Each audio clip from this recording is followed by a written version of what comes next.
Hello बच्चों, चलिए प्रश्न को देखते हैं। एक अनुक्रम का nवां पद tn बराबर n की घात 3 माइनस 6n की घात 2 प्लस 11n माइनस 6 है।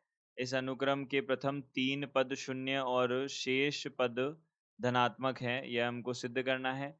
तो देखिए, यहाँ से हमको सबसे पहले मुख्य अवधारणा लिखनी है। मुख्य अवधारणा क्या होगी? तो मुख्य अवधारणा के अनुसार हम बोल सकते हैं, यदि किसी अनुक्रम का nवां पद tn है, तो उस अनुक्रम के पदों को ज्ञात करने के लिए उस अनुक्रम के पदों को ज्ञात करने के लिए n का मान 1 2 3 इस प्रकार से रखा जाता है। यह हमने देखा मुख्य उदाहरण। तो यहाँ पे हमारे पास tn जो है वह क्या है?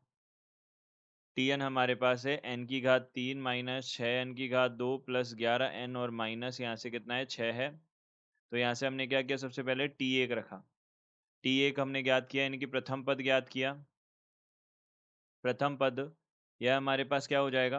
देखिए, n की जगह पे हमने 1 रखा, तो 1 की घात 3 माइनस 6 1 गुणा 1 की घात 2 प्लस 11 गुणा n और माइनस 6 हो जाएगा। तो यहाँ से 1 माइनस 6 प्लस 11 और माइनस 6 बनेगा। यह किसके बराबर हो जाएगा? 0 के बराबर हो जाएगा। अब t2 हमने देखा, द्वितीय पद यह कितना हो जाएगा? 2 रखना है, तो 2 की घात 3 माइनस 6 गुणा 2 की घात 2 प्लस 11 गुणा 2 और माइनस कितना हो जाएगा? 6। 11 गुणा 2 और माइनस का 6 हो जाएगा। तो देखिए, यहाँ पे भी हमको 1 रखना है, तो 11 n का मान 1 रखा हमने। देखिए, अब यहाँ पे 2 की घात 3 8 होता है, माइनस यहाँ पे 2 दूनी 4 6 चौक 24 हो जाएगा, प्लस यहाँ से 22 हो जाएगा और माइनस का 6 हो जाएगा। तो यहाँ से हम क्या बोल सकते हैं? देखिए, यह हमारे पास में वापस से यह 0 बन जाएगा। अब देखिए, इसी प्रकार से t3 देख लेते हैं। तो यहाँ से t3 देखा, यह हमारे पास कितना हो जाएगा? देखिए, n की घात 3 है हमारे पास में, तो कितना हो जाएगा? 3 की घात 3 हो जाएगा। 3 की घात 3 माइनस यहाँ से कितना हो जाएगा? 6 गुणा 3 की घात 2, 6 गुणा 3 की घात 2 और प्लस यहाँ से 11 गुणा 3 हो जाएगा। 11 गुणा 3 हो जाएगा और माइनस 6 हो जाएगा। तो यहाँ से 3 तिया 9 9 तिया 27 हो जाएगा। और यहाँ पे 3 की घात 2 जो है वह कितना हो जाएगा? 3 तिया 9 और यहाँ से 9 छिंग 54 और प्लस यहाँ से 11 तिया 33 हो जाएगा और प्लस माइनस का यहाँ पे कितना हो जाएगा? 6 हो जाएगा। अब देखिए, 60 माइनस 60 बनेगा, ये कितना हो जाएगा? 0 हो जाएगा।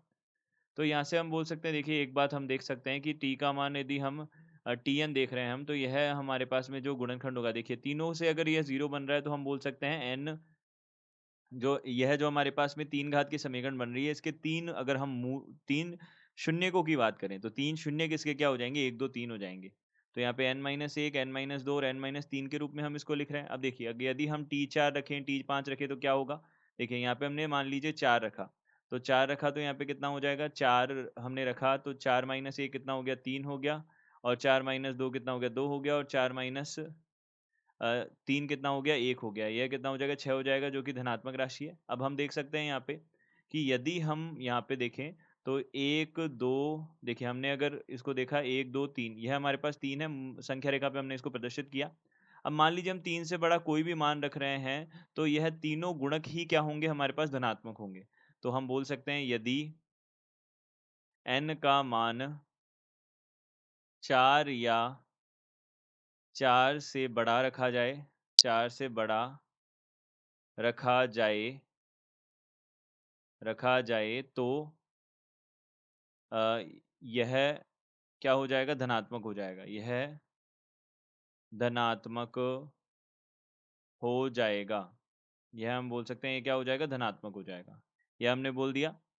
तो यह क्या हो जाएगा? धनात्मक हो जाएगा। हमेशा के लिए ये धनात्मक होगा, तो हम क्या बोल सकते हैं? यहाँ से हमने यह सिद्ध करना था कि शेष पद जो है, 3 से बड़े वाले जो शेष पद है, यानी कि 4 से लेके आगे तक के पद, वह क्या होंगे? धनात्मक होंगे। अतः T1 जो है प्रथम पद 0 है, T2 भी यहाँ पे 0 है, T3 भी 0 है तथा शेष पद शेष पद धनात्मक है।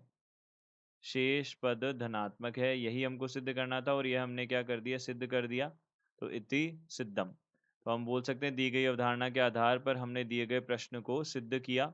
आशा करते हैं आपको समझ आया होगा। धन्यवाद।